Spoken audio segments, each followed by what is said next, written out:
Hello viewers, আসসালামু আলাইকুম। এই তো আজকে হচ্ছে কুরবানি ঈদের যে নিহারিগুলো ছিল কুরবানির গরুর, সেই নিহারিগুলাই রান্না করব। এখানে সব ধরনের মশলা দিয়ে মশলাটা ভালো করে কষিয়ে তো নিহারিগুলো দিয়েছি। এবার একটু ভালো করে কষিয়ে এক হাঁড়ি পানি দিয়ে দিব। এটা অনেক সময় ভরে রান্না করতে হবে। জ্বালাইতে জ্বালাইতে এক সময় এই হাড়গুলো নরম হয়ে যাবে। নরম হয়ে যাওয়ার পর এটাকে বাগার দেব। বাগার দিলে পারে তখন খাওয়া যাবে। তা দীর্ঘ সময়ের প্রসেসিং। যাই হোক, নিহারি কিন্তু আসলে ভালো লাগে আর আমাদের শরীরের পক্ষে কিন্তু খুবই উপকার। তো ক্যামেরায় এত সুন্দর আসে না কেন আমি জানি না, কিন্তু বাস্তবে তো কালার তো অনেক সুন্দর আসে। ভিডিও ক্ষেত্রে এমন হয়।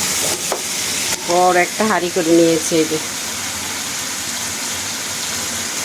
বড় একটা হাঁড়িতে করে রান্না করছি। নিহারি কার কার পছন্দ আমাদের মতো জানাবেন কমেন্টের মাধ্যমে। আর এই নিহারি কিন্তু পরোটা দিয়ে, চাউলের আটার রুটি দিয়ে খেতে খুবই ভালো লাগে।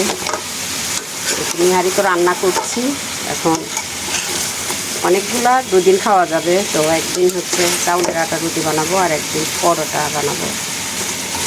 দুদিন খাওয়া হয়ে যাবে। কিন্তু আমরা মানুষ অল্প, 4 জন মানুষ।